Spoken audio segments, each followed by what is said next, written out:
there's a point where Holden asks Alyssa, why me? Like, why of all the men in the world, why are you with me? Which I think is an excellent question because Holden is extremely mid. What others might deem stupid shit, you know matters. You know it's worth talking and thinking about, and so do we. We're sisters Tracie and Emily, collectively known as the Guy Girls. Every week, we take turns rewatching, researching, and reconsidering beloved media and sharing what we learn. Come overthink with us, and if you get value from the show, please consider supporting us. You can become a patron on Patreon or send us a one-time tip through Ko-fi. Both links are in the show notes. And thanks. I'm Emily Guy Birkin, and you're listening to Deep Thoughts About Stupid Shit, because pop culture is still culture, and shouldn't you know what's in your head? On today's episode, I will be sharing my deep thoughts about the 1997 Kevin Smith film Chasing Amy with my sister, Tracie Guy Decker, and with you. Let's dive in. So, Trace, if I recall correctly, you haven't seen this film. I don't think I have. Okay. Do you have any notion, any like furniture in your mind about it just from the zeitgeist? Yeah. So from the zeitgeist, what I know is that I think it's the titular character is a lesbian, but all she needs is a deep dicking to realize she's actually straight. That's what's in my head about this movie, which is maybe why I've never seen it, because that just doesn't sound appealing. Concept. Yeah.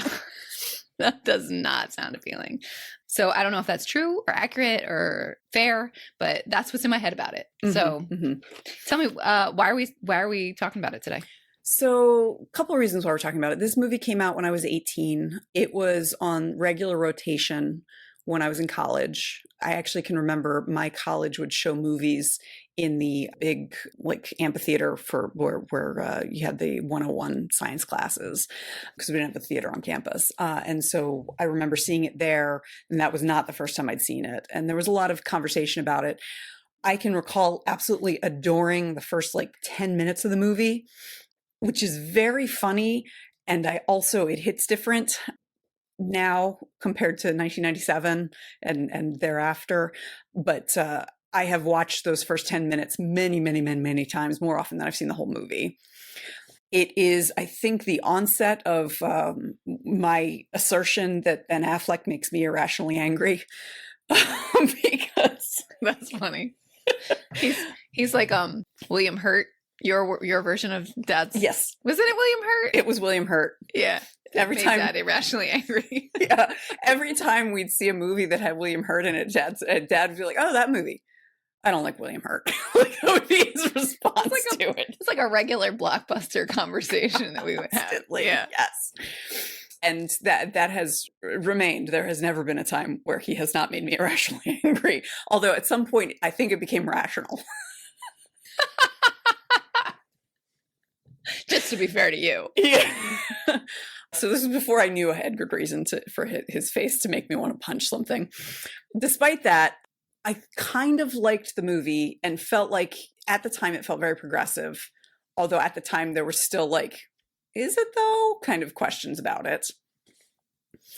And I think I mentioned when I told you that we were going to be doing this one, that this is one of the two films that should have helped me understand that I am neurodivergent.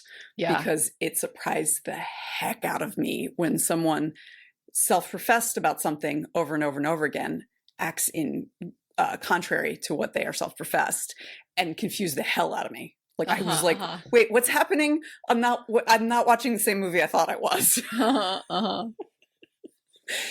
So those are the reasons. And then this was not, when we put it on the calendar, I had not done this, but I just saw an amazing documentary by a young filmmaker named Sav Rodgers called Chasing Amy, which I'm going to include information about in the show notes, and that I highly recommend everyone watch because it's amazing. And I want Sav Rodgers to have a long filmmaking career that is, storied and well-funded and all of that is about how this film saved his life as a young queer kid in Kansas. And he is a Zoomer, I think. I think he was born in the late 90s.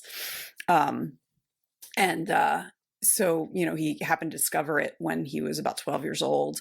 And when he was being bullied, it gave him something that like he could latch onto, is like there are good queer characters in the world. There are people like me who have love, who are funny, who are smart. And he ended up making a viral TED Talk, which I've also linked to in the show notes, that got the attention of Kevin Smith. And in the TED Talk, Sav mentions that he is a filmmaker. And so Kevin Smith reached out to him and said, like, if you want to make a documentary about this, I know the people who made it, and they have become friends. And there is this just an incredible story of what this film has meant for Sav in his life, and how he is able to like let it go and move on with his life without it. So anyway, so that's part of the reason why I'm very excited to talk about it today. So those are kind of the things that are in my head about it.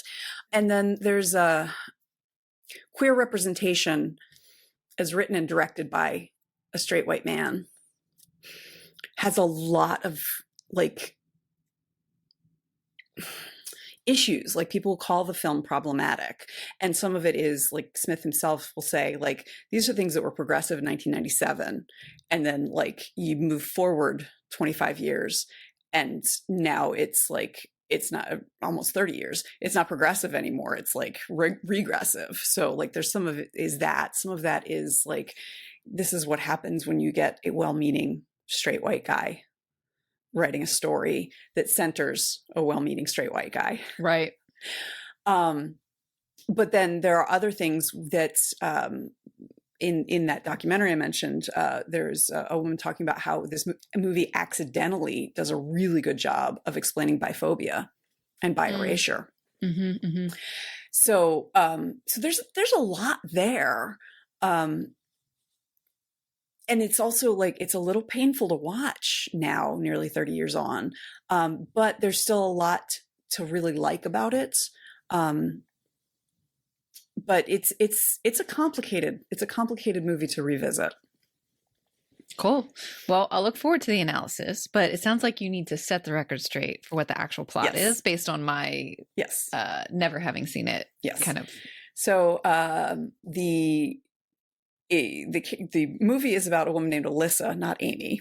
It's called Chasing Amy because Kevin Smith as Silent Bob tells a story of how he screwed up and lost a woman that he loved named Amy. And so ever since then, he's been chasing Amy.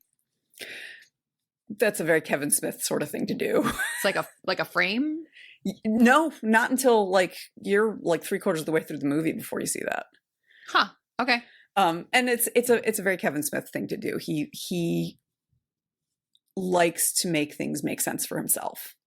And he has actually described this making this movie as cheaper than therapy. Interesting. Although the woman that he wrote it about was not named Amy either. Sure. So we meet Ben Affleck's character, Holden McNeil, and his lifelong best friend, Banky Edwards, who is played by Jason Lee. They're comic book artists in New Jersey who they have a fairly successful comic book called Blunt Man and Chronic that's based on Jay and Silent Bob that is selling pretty well. They write this comic together. Holden is the initial artist and Banky is the inker and colorer and stuff like that. And so when we first meet him, someone is calling him a tracer. You're nothing but a tracer. and Banky is getting very angry about it. They are at a Manhattan Comic-Con and they go in to sit on a panel about minority voices in comic books. There's a man there who has the mic. Hooper X is the character's name. He's played by an actor named Dwight Ewell, who is still alive, but no longer. I was curious why Ewell was not in the documentary that I mentioned, and apparently he is no longer doing anything public. He had some sort of injury in like 2013. So Hooper X is a Black man. His comic book is called White Hating Coon. And his speech is all about how the comic book and sci-fi fantasy world is whitewashed and there are no Black heroes for children to look up to. The ones that there are were written by white men and they're whitewashed. And Banky and Holden start like heckling him, saying like, well, wait a minute, what about Lando Calrissian? And Hooper says, like, who said that? Oh, you're going to bring up the Holy Trilogy, the Holy Trilogy. There's, Lando Calrissian is an Uncle Tom, and, we are given Darth Vader, who is the biggest, blackest Nubian.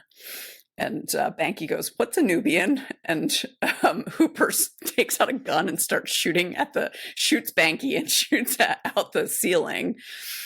And then he comes off the stage and he like drops the very serious, like angry persona. And he is very stereotypically gay. He describes himself as swishy.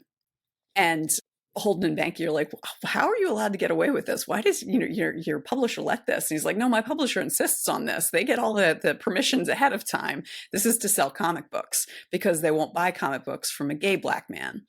So, but an angry black man, absolutely. Alyssa Jones, played by Joey Lauren Adams, and her character is actually based on Joey Lauren Adams because Adams and Kevin Smith were dating. Although Adams is straight. That's the only, like, the big difference. So Alyssa comes over and is like, why do you sound like Louis Farrakhan on stage and the King of Pop off stage?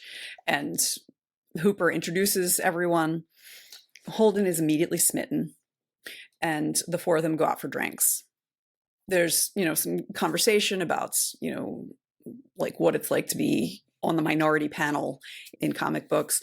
Alyssa writes a comic book called Idiosyncratic Routines, which she talks about as being hearts and love and flowers and stuff like that. But it's, I believe, lesbian comic. It's not clear, but I can't remember. But it's romantic comic.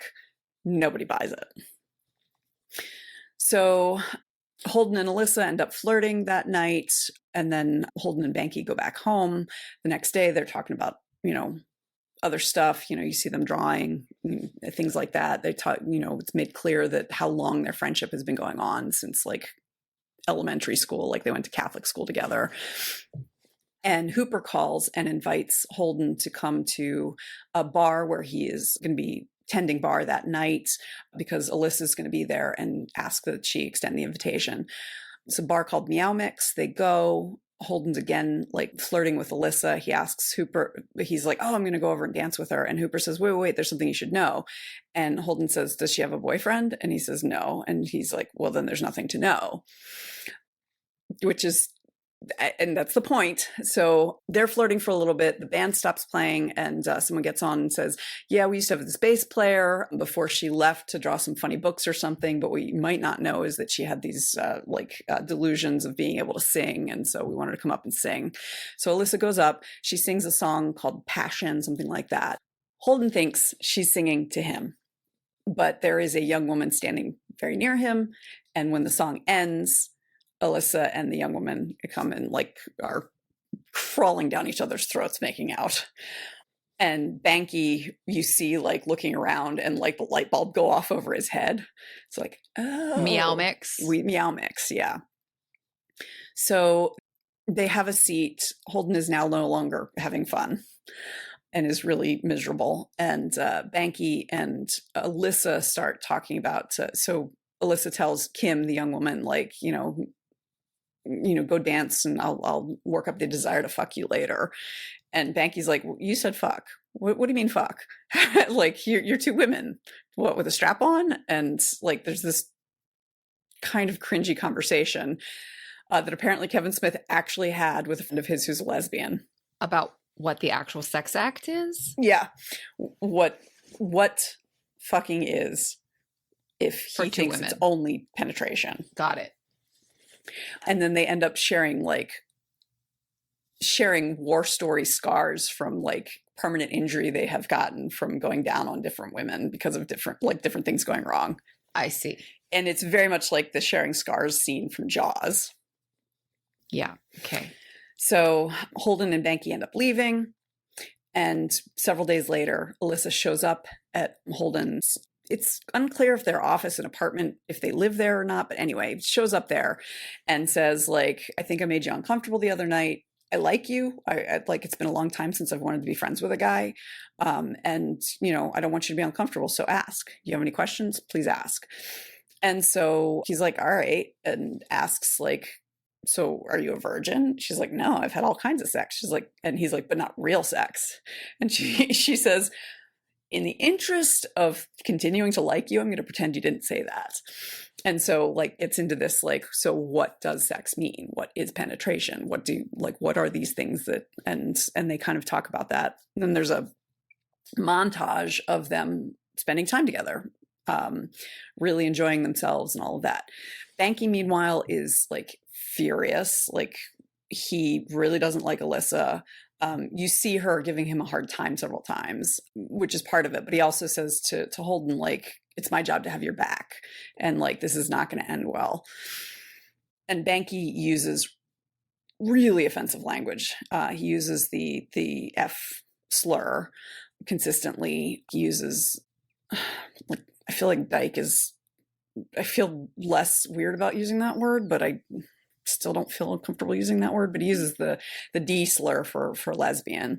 And he's doing that at one point, and Holden says, like, look, I know that that's not who you are. You're not a prejudiced person. Like, can you please stop with the language? And they're alone in their office. And Banky's like, I can say whatever I want in the privacy of my own office. And like, why are you policing me? And, you know, and Holden tells him, like, look, just let it go. I just don't, I don't have, I don't think that this is appropriate, the way that you're talking about this.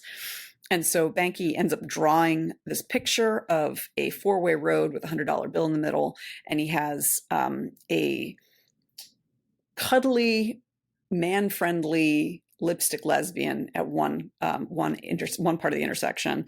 Then there's a like man-hating dyke at another, then Santa Claus, and then the Easter Bunny. And he says, okay, look at this. Who's going to get to the $100 first? And Holden says, the man-hating dyke. And Banky says, that's right, because the other three are figments of your imagination. Ew. Yeah. Holden says, you need to leave this alone because I'm in love with her. And Banky is just like, what do you think you're doing here? Like, nothing's going to happen. You can't do this. We see Alyssa and Holden doing more stuff, and they are at a diner one night after he has told Banky that he's in love with her. And there's art on the walls, like really kind of crappy art. And she negotiates with someone at the diner to buy this like crappy painting. And they're in the car driving back, and he's like, so where are you going to hang it? She's like, oh, I'm not going to hang it. You are. And he's like, what are your friends going to say if you tell them you need a man to help you hang a painting? She's like, no, you're going to hang it in your house because I bought this as a gift for you to remind you of like our friendship and our meeting and all of this. And so he pulls the car over and he says, I'm never going to need a painting to remind me of this because I am in love with you and you have like fundamentally changed who I am, and this might end our friendship, but I can't hold it in anymore, and I love you. And then comes the moment where little baby neurodivergent Emily was so confused. Alyssa gets out the car and starts walking, like, and it's raining buckets. Holden gets out the car too and like runs after her, and she's like, that was so unfair. He's like, it's unfair that I'm in love with you? She says, no, it's unfortunate that you're in love with me. It's unfair that you put that on me. You know who I am. You know, like, what my life is. This is like, stop. This is your problem, not mine. And she tells him, just go home.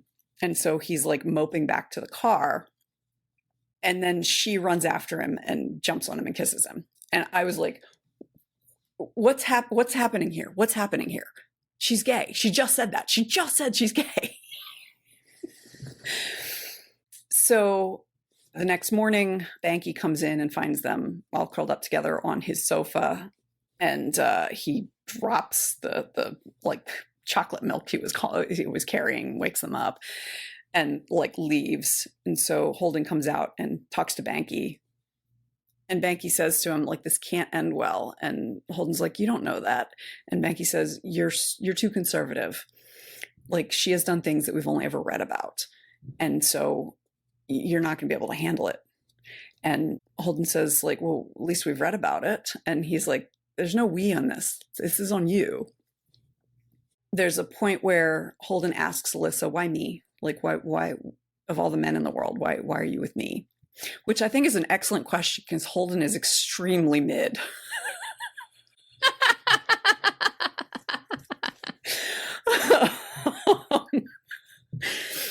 And so Alyssa has this lovely monologue where she says, like, growing up, it's because she came to it on her own terms. Growing up, she was expected to go for guys. That was what everyone told her, society, her parents, life told her. And she thought it was stupid to like have her potential of finding like the love of her life by only looking towards men. And so like she wasn't going to like limit herself by only looking at men because there's, it might be among women. And so she dated women all this time. And then she met Holden and she really liked him. And then, and as she was like, no, we don't belong together, in her head, she was realizing she was doing exactly what she hated as a kid, thinking like, this can't be something that can happen because of who he is. I'm still like limiting myself because he's a man rather than limiting myself because it's a woman.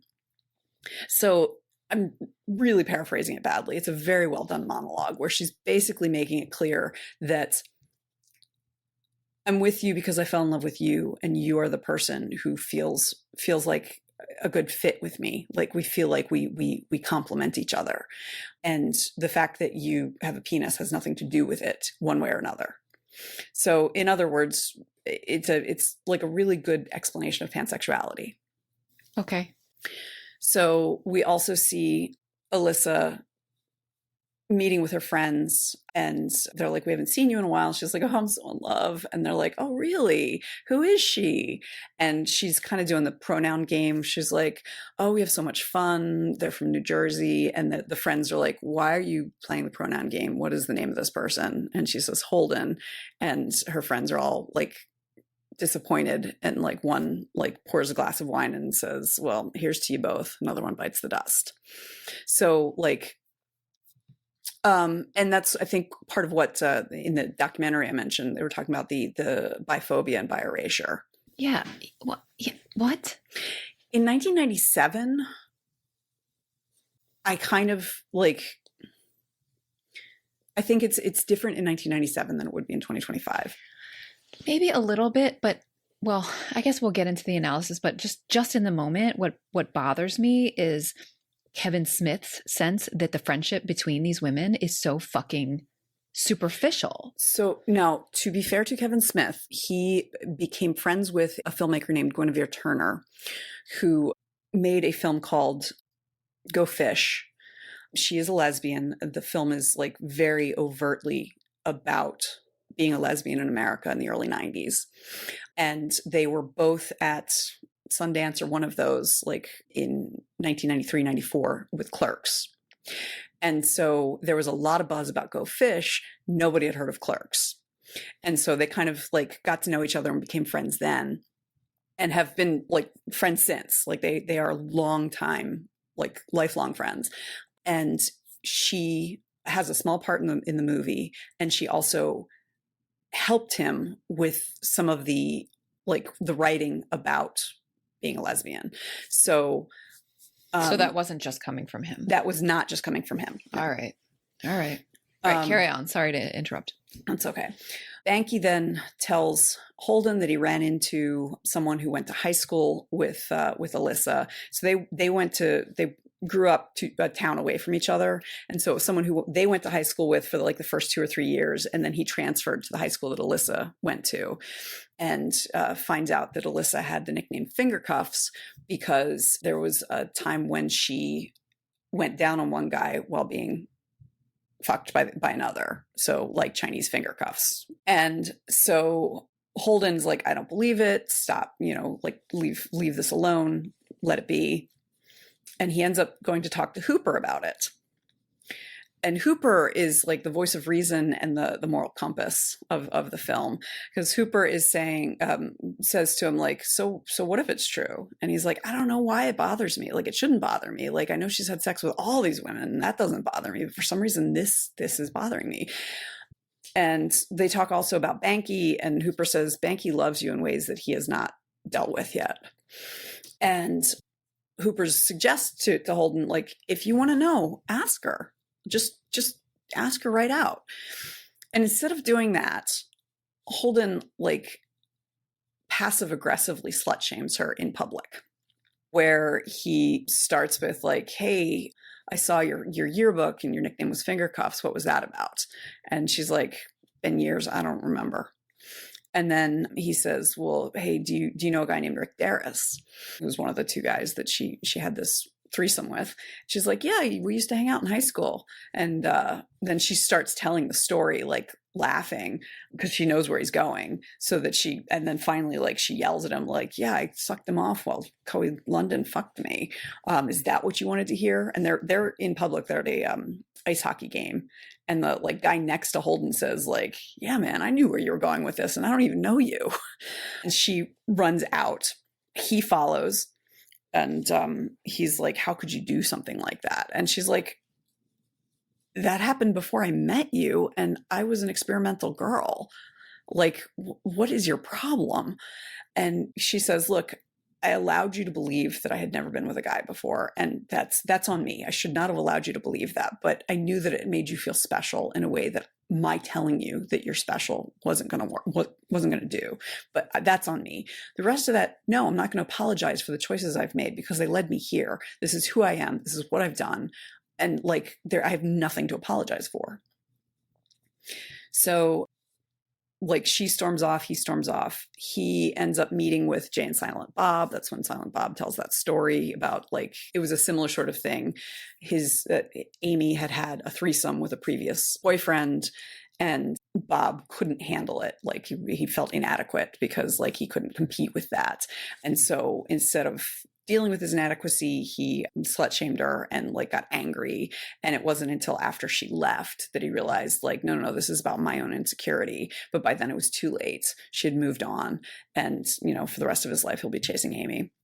So we see Holden, like, looking at the yearbook and, like, kind of looking like he's going to come to some decision. And then he meets with Banky and Alyssa. And he says, like, you're probably wondering why I have you both here. Basically, he proposes, like, let's have a threesome. The fuck? I know. So his thinking is, like, that will fix everything because that will allow Banky to finally, like, act on the homoeroticism between the two of them. Yes, but there will be a woman there, so it's like, okay. And then, that means Holden will feel like he's caught up with Alyssa, but they're going to be doing this together. And so Banky says, fine about it. And then Alyssa says no. And Banky goes, thank Christ. Meanwhile, like, Alyssa sees what's coming and she's like, don't do this, don't do this, don't do this. And she says, like, this is not what you want. And he's like, well, I thought you'd be into it. And she's like, is that what you think of me? Like, look, I've done that. It's past, and I don't want to share you. And why do you want to share me? And, like, there's no good can come of this. And she says, like, finally she says, I love you. Please know that. And then she slaps him and she says, but I'm not your fucking whore. And she walks out. Like, good for Alyssa. So meanwhile, there's been, like, some background stuff where there's a studio wants to make a cartoon, like an animation of Blunt Man and Chronic. And Holden's been like, I'm not sure I want to do this. I want to write something more personal. And Banky really wants to. We see it's 1 year later and Banky is signing comics at another Comic-Con, and someone hands him Blunt Man and Chronic, and he goes, oh, that's a blast from the past, because he's now writing something called Baby Dave or something like that. He's writing a different new comic by himself. On his own. Yes. And he and Holden see each other and they kind of, like, nod at each other, while Banky is telling the fan, yeah, like the cartoon fell apart, the comic fell apart, you know, we're not working together anymore, we're not friends anymore. And then Holden goes to Alyssa, who's signing Idiosyncratic Routine with she has a girlfriend there, like a friend there who is a girl. It's not clear if they're romantically involved.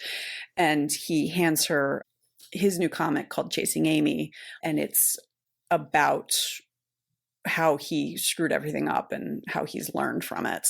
And he says, like, you know, I wanted you to have a copy of this. She's like, oh, is this new? I haven't seen it. He's like, yeah, very small run. I only did 50 copies. And she's like, oh, it looks really personal. He's like, yeah, I had something personal to say finally. And so he hands it to her and says, I hope you'll take a minute to read it at some point. And then he leaves, and that's the end of the film. Oh, that's the end of the film. That's the end of the film. Oh, so we don't get the payoff. Interesting. Well, there is, I mean, the payoff There is no payoff. There is no payoff because that's how life works. Yeah. And Alyssa is absolutely correct. Yeah. In everything. Yeah, fuck that. Yeah. So, like, when people call it a romantic comedy, that's not exactly correct. Yeah. Mm-mm. That's not the genre. Yeah. Yeah. It breaks that genre. Because a romantic comedy, they'd end up together. Yeah. Yeah. And as it is written, it ends the way it needs to end. Like, that would destroy the relationship between Banky and Holden. It absolutely destroys the relationship between Holden and Alyssa. It is all absolutely correct. That is what would happen. Mm-hmm. Mm-hmm. And it lets all the queer characters be the heroes. Like, Alyssa doesn't do anything wrong at any point. Uh-huh. Although I think that she is way too good for Holden at every point. And she stands up for herself, has self-respect, and is clear that this is like she calls bullshit. She puts boundaries around her self-worth. Mm-hmm. Sounds like. Yeah. And as I said, Hooper is like the moral center of the film, and is like gives really good advice that Holden is too stupid to take. Mm-hmm, mm-hmm. So let me some background about the film that I didn't know until today. I knew that it was a personal film for Kevin Smith. I didn't know he wrote it based on he was dating Joey Lauren Adams, who plays Alyssa, and he wrote the character for her. They dated for a little while. Kevin Smith had expected to live in the same 20-mile radius in New Jersey his entire life. And while Adams is from Arkansas, when they had met, and even though they were both in their 20s, she had like what he described as a bigger life. She had like been to Bali, and she had dated several different men and a bunch of different stuff. And when he learned about it, he like felt inadequate and insecure, and like basically felt like he wanted her to apologize for her entire life up until they met.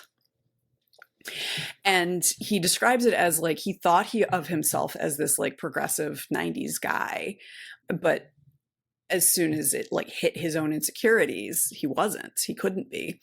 And so he described this film as being like therapy. Now, Kevin Smith also has a brother who is gay, and, you know, he grew up loving movies, and he hated for his brother that there were no love stories in the gay community.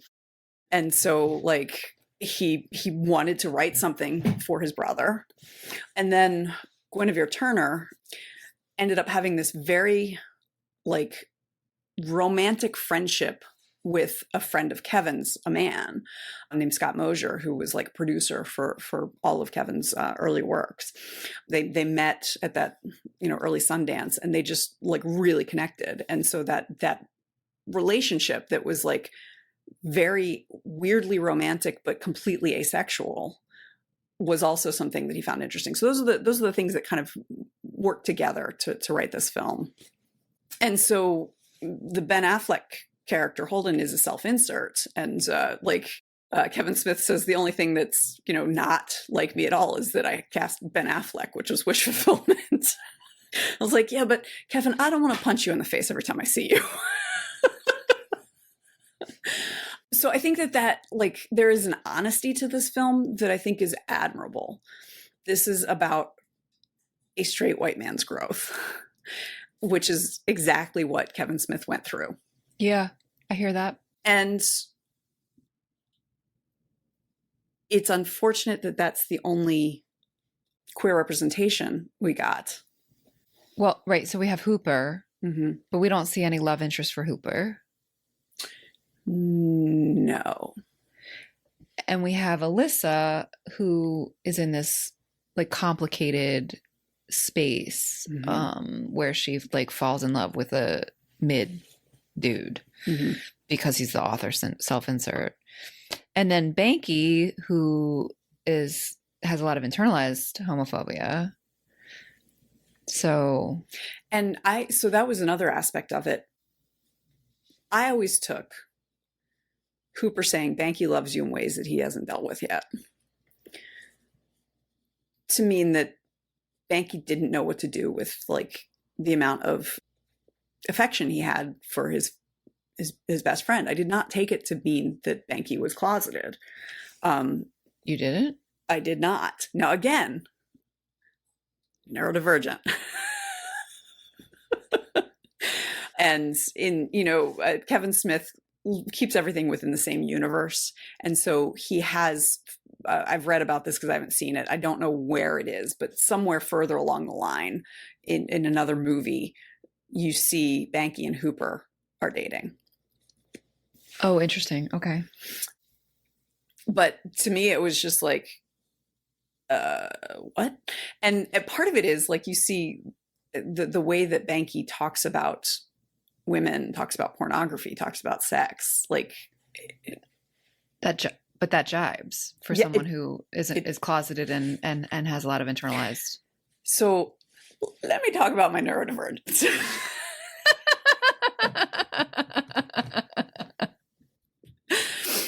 So I do not get subtext.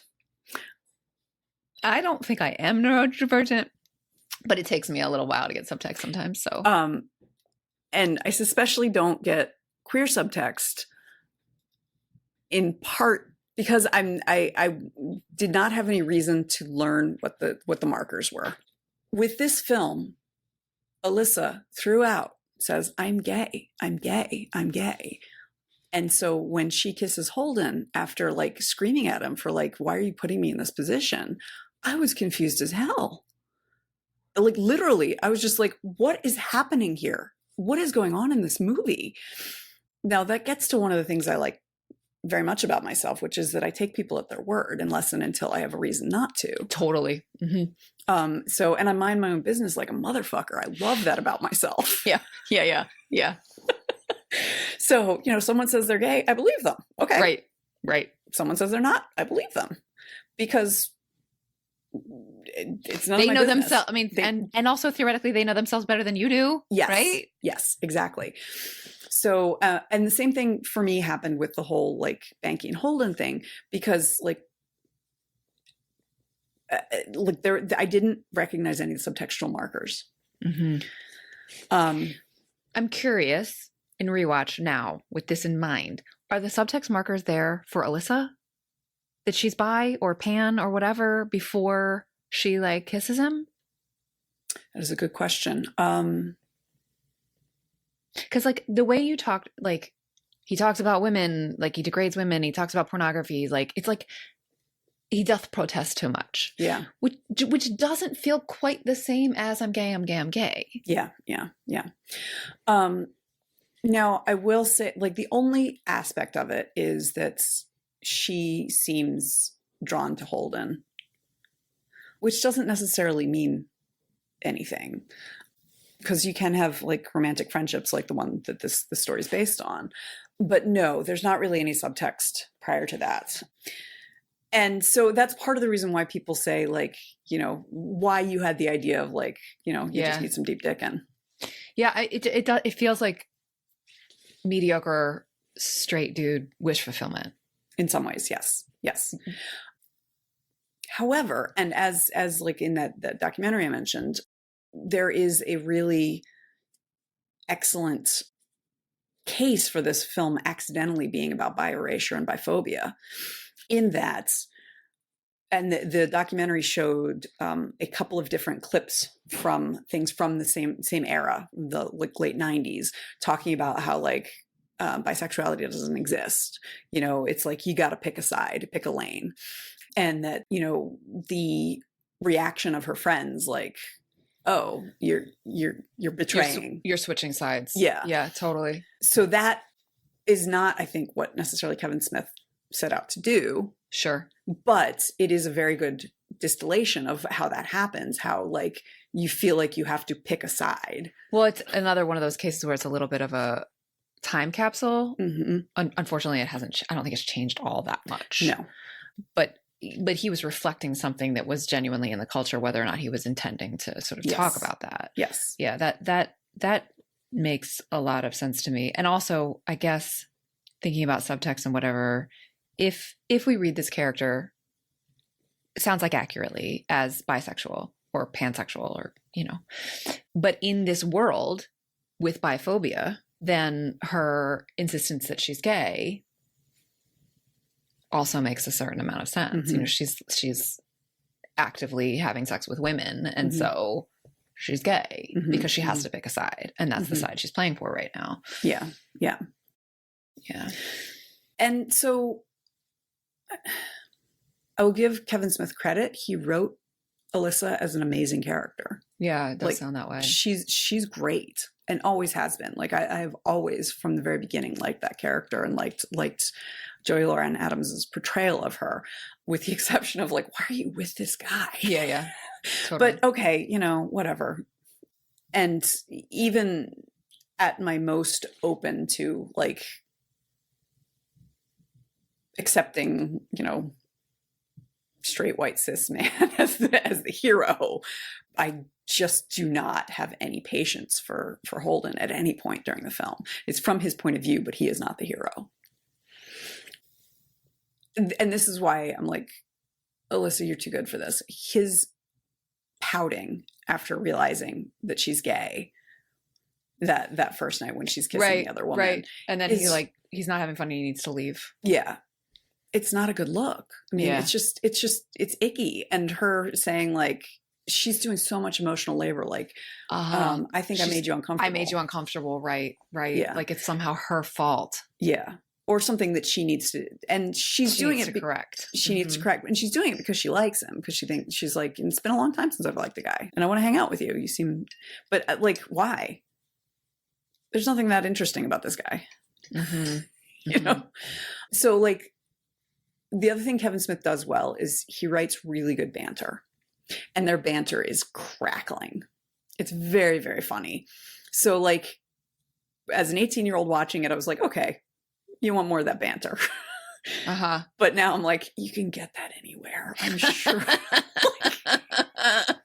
There are some really, really funny lesbians out there. Go find one of them, you know? But that's, you know, he has to be a mid guy to react the way that he does for this movie to do what it does. Right. Because ultimately the sort of the core of the change that happens is this mid dude growing and realizing he's mid. Yeah.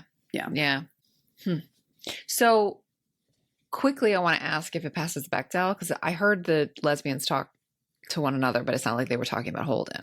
So they talk about a bunch of stuff. Okay. So yeah, cool. You see her, and they all have names. They all have names. Yeah. You cool. See her talking to her girlfriend Kim about different stuff. There's the scene with her friends. There's a scene at the end where she's talking to her friend who's there at the Comic-Con with her. Right. Cool. Okay. So reminder, listeners, the Bechdel test from Alison Bechdel from her zine Dyke to Watch Out For was, are there at least two female characters with names? Do they talk to one another? And do they talk about something other than a man or a boy? So it passes in multiple instances. So yay. So got that out of the way. Tell me about Sav Rodgers. Like, tell me about how this, now you said before we started recording that Sav is a trans man.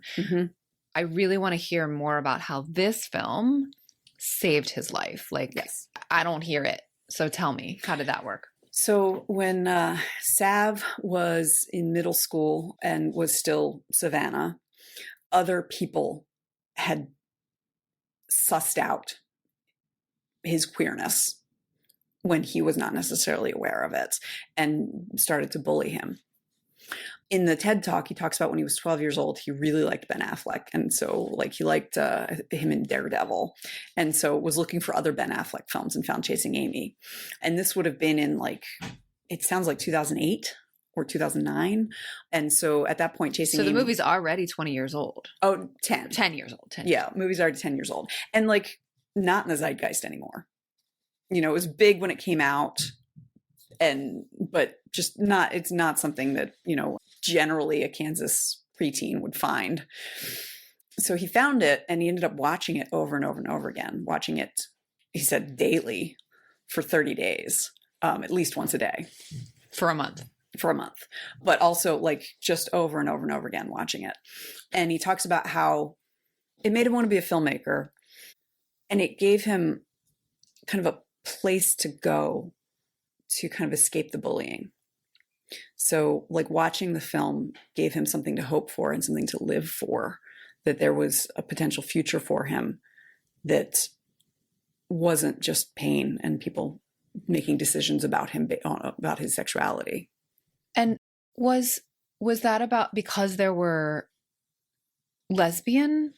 Because there were queer characters. Just queer in general. Yeah. Yeah. So, and Sav also talks about how when he initially came out to his mother as pansexual before he came out as trans, his mom didn't know what that meant. And so he said, like Alyssa in Chasing Amy, she said, oh, okay. And like, I see. Uh-huh.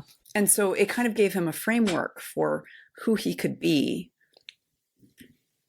that didn't rely on what other people thought about him, didn't rely on other people's assumptions of who he was and what he could do.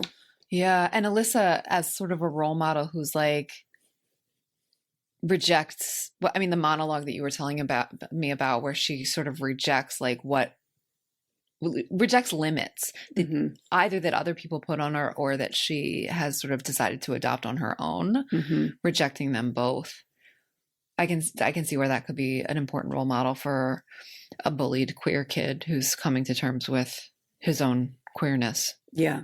And the multivalent layers of his queerness. Yes. And so he says very literally, this saved his life because he was suicidal. And the documentary is just lovely. Now, for one, Kevin Smith is so generous and welcoming. And at one point, Sav says, like, you know, you told me when we first started talking, like, that it was not possible for me to bother you, like, to just reach out to you. I wouldn't be bothering you. And I struggle with that. But, you know, like, getting to meet you as a filmmaker, but is amazing. And now I can count you as a friend. And there's a point because Sav had not transitioned when the TED Talk came out and when he and Kevin were first talking. So there's a point where Sav is interviewing Kevin and Kevin dead names him by accident, like just because he doesn't know. And Sav cuts and they go off camera and you see just text saying like Sav is telling Kevin that he is a trans man, but not exactly out yet and a little uncomfortable.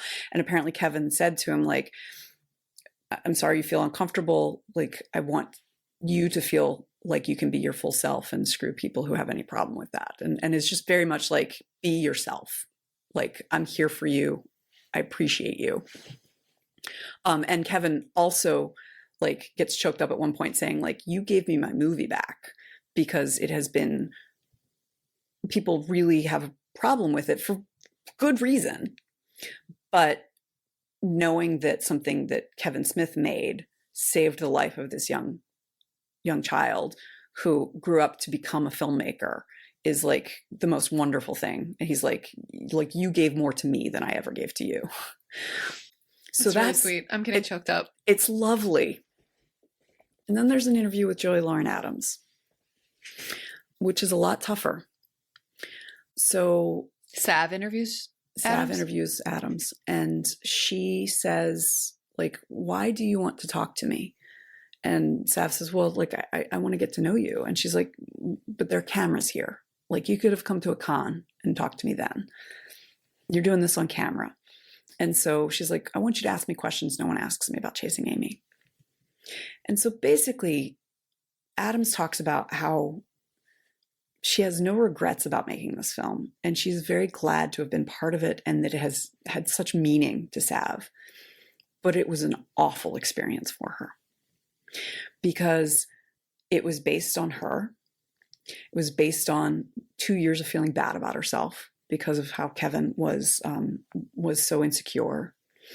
And then the experience of like Kevin made the film independently and then took it to, he had Harvey Weinstein's contact, and Harvey Weinstein said he might distribute it through Miramax. And so he took it to Weinstein, and he watched the film and said, this is a Miramax film.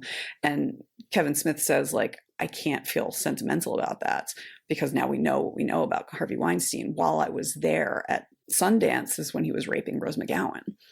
Oh, Jesus. He's like, so I can feel sentimental about the young Kevin Smith who was so naive. I can feel sentimental about him. And so Adams's experience at Sundance was very different because she's avoiding Harvey Weinstein, and Harvey Weinstein is like, didn't like her, which is a double-edged sword because it meant she was safe from him, but her career never took off like Kevin Smith's did when it should have. And she talks about how she went through her own IMDb and was like, okay, so on that movie and that movie and that movie, like someone sexually harassed me. And, you know, there's the AD is saying, come sit on my lap. And you have to do it because if you don't, then you're difficult to work with. No one wants to work with you. You're a difficult actress. And so she goes through all of this, and Sav is saying, like, I still have to say, I'm glad that you did it. And she's like, I am too. But there is more to this than what you saw on the VHS tape. And part of what's gorgeous about this documentary is we see Sav learning how to kind of let go of this film and like grow past his need for it, because and you see him propose to his girlfriend and like there's like and get married to her, and it ends with them talking about like what they mean to each other and how like this is the love that he wanted and saw reflected in Chasing Amy. And he has found it with his girlfriend who he met on Tumblr. They met on Tumblr, and like they talk about how their relationship started with a lie because he really liked her and she really liked Lord of the Rings, and so he claimed to like Lord of the Rings too because he wanted her to like him. It's adorable. So what I loved about this documentary is it really got to like the both end that we talk about so much. Yeah. And like, I think Sav thought he was already getting to that because he interviews a lot of people who are like, you know, queer studies experts and things like that, and talking about like what is problematic about the film. And so I think he thought he was already like grappling with the fact that this thing that had such a profoundly good effect on him is also erasing other realities and like giving cover for like some kind of ugly homophobia and stuff like that.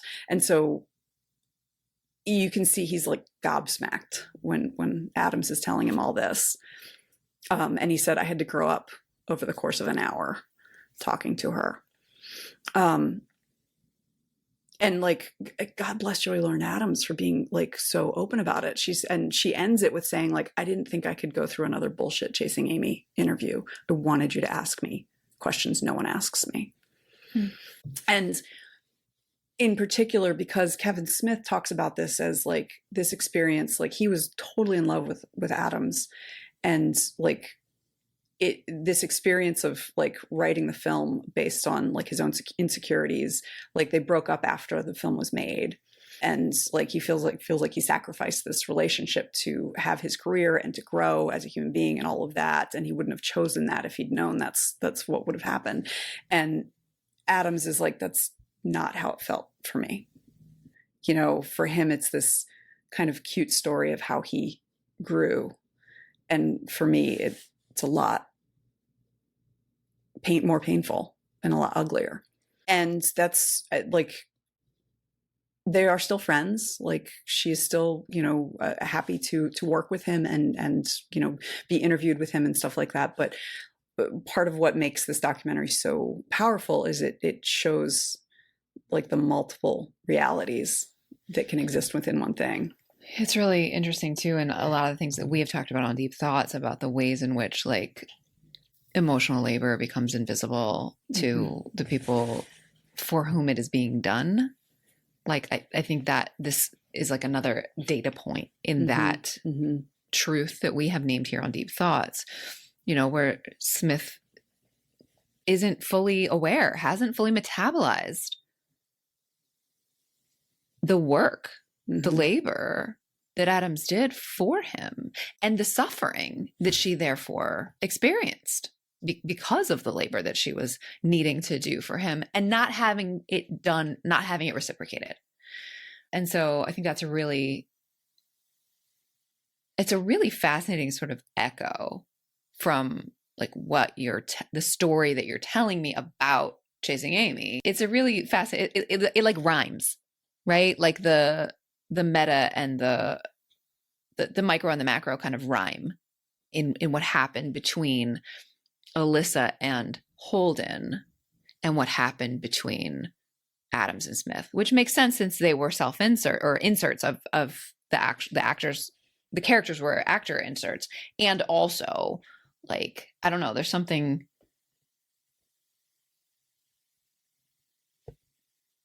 true in my head about that. And I love that this young filmmaker was able to show that and like not and feel it too. Like, I just had to grow up a lot in the last hour is a really powerful thing to hear from this young person, about this movie. It's hard to see the dirty, underside of something that you loved. And also like so important in order to actually interact with the world and make better choices. So I don't know, there's something that's like just feels alive to me in that. I'm really glad that you shared that piece of what you learned. Where I was left at the end of the documentary was feeling like Kevin Smith is a like reflective, sweet,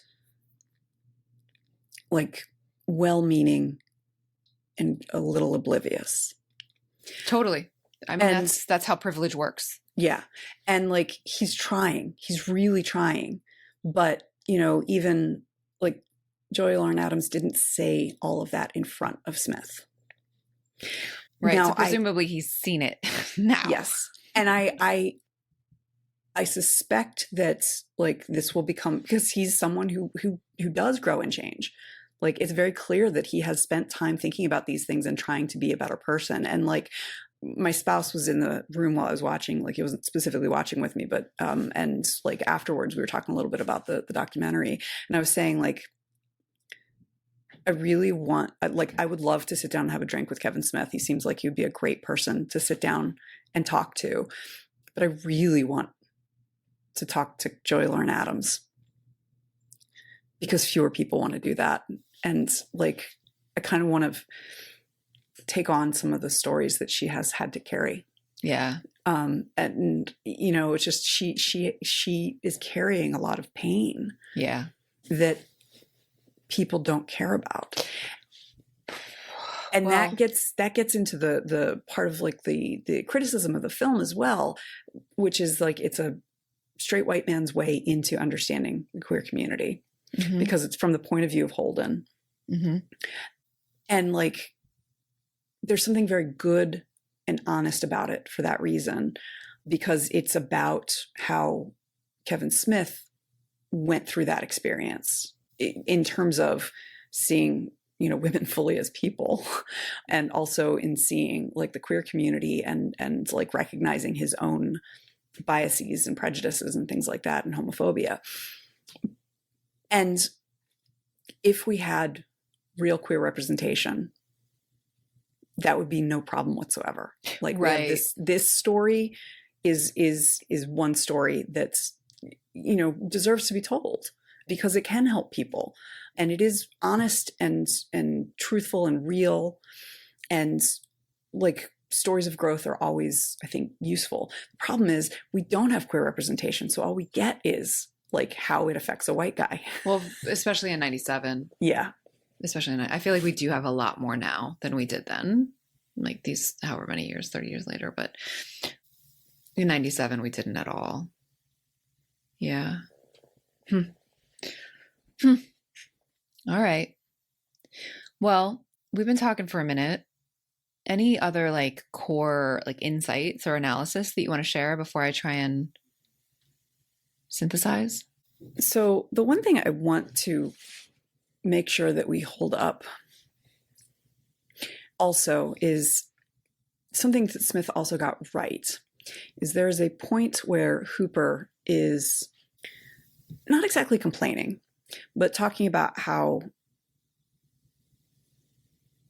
it's considered kind of cute for women to be lesbians, and specifically Joy Lauren Adams as Alyssa, because she is, you know, thin, blonde, you know, wears makeup.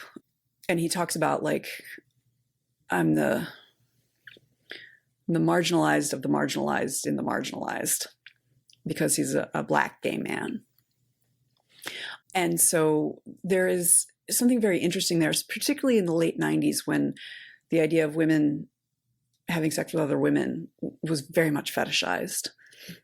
You probably remember, like, you know, Madonna kissing, like, I think Britney Spears on MTV, and like it was a thing. And it's clear that Hooper's not mad at Alyssa. He's just like, you know, who's supporting my ass? It's like he just recognizing the intersectionality of these various marginalizations and how that can be tough. That moment is actually very, very progressive, even in 2025 watching this film, because Hooper makes it clear that this is like, he's frustrated, but not at his friend. He's frustrated at the systems that are causing this to happen. He's frustrated about the fact that he doesn't feel any kind of support from anyone because he's marginalized, you know, in multiple ways. So like, that's something that Kevin Smith really got right. And I feel like we can see that again in the Chasing Amy documentary, in his reaction to Sav coming out to him. You know, is like, hey, I recognize like this is tough, and like I'm here to support you in any way I can. So that I think is really important to kind of lift up. The other thing is that although characters slut shame Alyssa, the movie does not. The movie makes it clear that Holden is wrong for being weirded out about this. And it makes it clear that Alyssa is absolutely right in saying, like, these are my choices and they're mine, and you have nothing to say about it. Yeah, I'm not going to apologize. All those things. And I'm not going to apologize, and I'm not your whore. Yeah. So, you know, we're done. We're done here.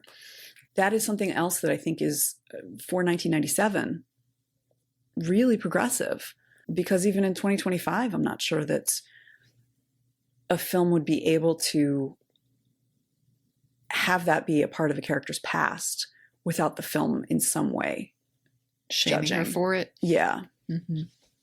And like, I really appreciate that, because we don't get enough of that. That's, you know, promiscuity is anything other than like something to judge. It's just like, it's just who she is. Okay. So let me see if I can lift back up some of the highlights here. This movie paints a picture of a straight white man's kind of grasping the ways in which he's mid, right? Like the ways in which he is just fucking basic and like wants to do better. And in that sense, like it's raw and true and real. And also, like, especially in 97, like it kind of sucks that we had to sort of think about queerness from the POV of a straight white cis, basic dude. I heard some like really interesting things about this female character of Alyssa, who is just who she is, does a great job of defending her boundaries and her worth, and sort of saying like, no, you don't get to do that. You don't get to do that, and leaving and like right on. At the same time, like the character and the actress ended up doing a whole bunch of emotional labor that was completely unrecognized in both the fictional and the non-fictional realms by the person for whom the labor was being done. Unintentionally, Smith is telling a story about Bi-Erasure in Alyssa, and as a result of that reality, this was very confusing to a young neurodivergent Emily when Alyssa's like, I'm gay, I'm gay, I'm gay, and then all of a sudden she's putting her tongue into Ben Affleck's mouth, or Holden's mouth. So, which I think is a part of the Bi-Erasure. I also wonder, I asked the question and I'm not sure that we had a full answer about whether or not there was subtext that you missed because of your neurodivergence, or if it was missing because there's a certain degree to which sort of the lesbian who like realizes she wants at least this dick, there's a certain wish fulfillment in that. And since Holden is a Kevin Smith like self-insert, like was the subtext actually there? So there is one glorious moment in the documentary where Sav is interviewing, I don't remember what the expertise this person had, but a trans woman about the film. And Sav is saying like, I used to resonate with Holden, but he's got that awful goatee and he wears like too big flannel and like jeans that don't fit. And the trans woman says, no wonder the lesbian went for him.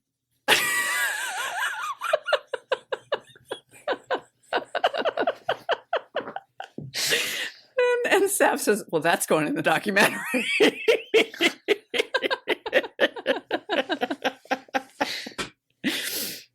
Well, I mean, that's why the mid guy. So let me see.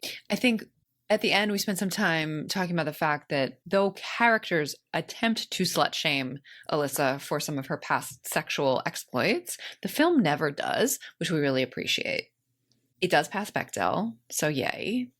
There's some great banter, which is cool, and also like, come on, Alyssa. There are bantery lesbians. And I mean, like, my takeaway about the film, this is not exactly analysis, is that like Alyssa's a badass and Holden is never good enough for her. Another sort of piece of that is that ultimately, like, the film knows that, which is kind of cool, and which is why it's not, in fact, a romance or a romantic comedy, because they do not end up together because he's not good enough for her. And sort of what he does is like, you can't come back from it. And I think the genre would ask us to come back from it and see her forgive him in some way. If it had not been an independent film, they might have made that happen. Ended it differently. Mm-hmm, yeah. Mm-hmm. But actually the sort of no, she doesn't, we don't force her to conform, which is her whole thing. Like that's her manifesto, is that she doesn't conform. Mm-hmm. So that's pretty cool. And then the extra layer that you brought in with this documentary that you saw from the filmmaker Sav Rodgers, who found solace in this film. And I named it as like Alyssa, kind of the character being a role model of someone who doesn't allow themselves to be forced to be limited based on others, or even her own kind of arbitrary limiting beliefs, which for a preteen queer kid in Kansas who's being bullied was literally life-saving, it sounds like. Mm-hmm. Also, to have had that experience with this, a piece of media that changes your life in that way, and then to have the opportunity to make a movie about it and to grow up about it because of the intervention of the actress Joy Lauren Adams, yeah, saying, yeah, I'm glad I did it and I'm glad it helped you, but it was not a good experience for me. And here's all the terrible things that happened. And here's why being an actress has been not a bed of roses. And like putting it in the context of what we know now about Harvey Weinstein and the abuse that was just the way he did business is really, really powerful. And I think important, especially for this young and queer filmmaker. So that's a really cool piece of it. And that, like, the kind of rhymes of that, the echoes of that up and down in sort of concentric circles from the film are really interesting. Like, you named the moment when Hooper, the Black gay character, who has to sort of put on a total mask in order to sell, he has to live into a stereotype that is not him in order to sell his comic, gives this speech about being, multiply marginalized, and sort of shows like the concept of intersectionality, which I'm not sure if it had even been coined yet by Kimberly Crenshaw in 97. It may have been, I just don't know. But that sort of like seeing the ways in which the systems kind of multiply marginalize and having the character know who to be mad at, which is the systems, and not his friend who is marginalized differently, who is sort of, who's non-standard sexual orientation is fetishized and is deemed as cute and not threatening. So that's really, really interesting that you brought in, that I think kind of echoes up and down the layers of storytelling that we're seeing from the movie Chasing Amy to the documentary that Sav Rodgers made about the effect of the movie on his life, to sort of the story that came out as a result of the documentary of what was happening in the actors' lives, to, even like the kind of meta story of what was happening in the entertainment industry with Harvey Weinstein.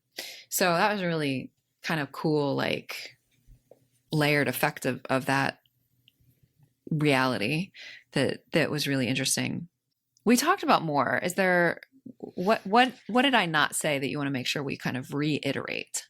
I think the both and aspect of like Kevin Smith in this film, and then also Kevin Smith as a director and a person, like, he is clearly learning and growing, and his privilege protects him from growing as much as I think he might want to. Like, I think he probably was, when he saw Sav's documentary, was probably horrified to see what Joey had to say, because she's a friend. Like, and what Holden says to her character is like, I have been profoundly changed by loving you. And I can't ever regret that. And Kevin Smith says, like, that is how he felt. So like that is another aspect of it that I wasn't expecting. Like, I've known he seems like a pretty nice guy. Like that's what I've known about Kevin Smith, but haven't really seen much of it, of anything else. Like I've known he likes to mentor young filmmakers and things like that, but don't really know much about him. But this documentary made it clear to me that he has growth to do still, and he is welcoming it. He is open to it. And what is difficult for him probably is partially his privilege, and then also letting go of his insecurities that he still probably has, all these years later. That was actually an interesting thing that like really does read as true to me, that from within the film, like, he thought of himself as a progressive guy, and then something that triggered his insecurity, and it triggered it. And it was like sort of that surprise that he wasn't as kind of with it as he thought he was. That really like rang true to me. Yeah. In like my experience of people and myself even. So. Well, and that's even a little bit like what happens with Sav, with the interview with Adams. Right. Sav thought that he understood what was problematic about the movie. Yes. And there was a whole layer that he was completely unaware of. And Sav, he wears this jean jacket. It's got patches on it, and a patch along the back says feminist. And so like the fact that that was something like when he knew about the allegations of not the against Harvey Weinstein, he knew all of those things and that it hadn't occurred to him that would have affected Joey. That would have affected Joey Lauren Adams, and like, you know, and was part of making this film that was so profoundly positive on his life. So like, you know, that happens. Like you think you know what's going on, and then you're hit with something and you realize like, oh, I don't know if I can handle this. You know? Listeners, I really highly recommend. It's on Amazon Prime. You can rent it on Amazon Prime, but Chasing Amy by Sav Rodgers had me in tears multiple times. It's lovely. I mean, you telling me about it made me choke up. So yeah. It's just an amazing documentary, and I see great things for Sav Rodgers coming forward. Cool. Well, that was really interesting. That was not at all the movie I thought that we were going to be talking about. So that's pretty cool. So next week, I am going to revisit Dead Again. Ooh. Do you remember that one with Kevin Branagh and Emma Thompson? Kenneth Branagh. Did I say Kevin? I said Kevin because of Kevin Smith. Kenneth Branagh. Thank you for correcting me. Yeah, Kenneth Branagh and Emma Thompson when they were still together. Oh yeah. I loved that movie so much, and I haven't seen it in a long time, so I'm looking forward to watching it. Curious to see if it's still good. If it holds up. Yeah, I'm curious. So well, next time, listeners, you will find out. Next time. Do you like stickers? Sure, we all do. If you head over to guygirlsmedia.com/sign up and share your address with us, we'll send you a sticker. It really is that easy. But don't wait, there's a limited quantity. Thanks for listening. Our theme music is Professor Umlaut by Kevin MacLeod from incompetech.com. Find full music credits in the show notes. Until next time, remember, pop culture is still culture. And shouldn't you know what's in your head?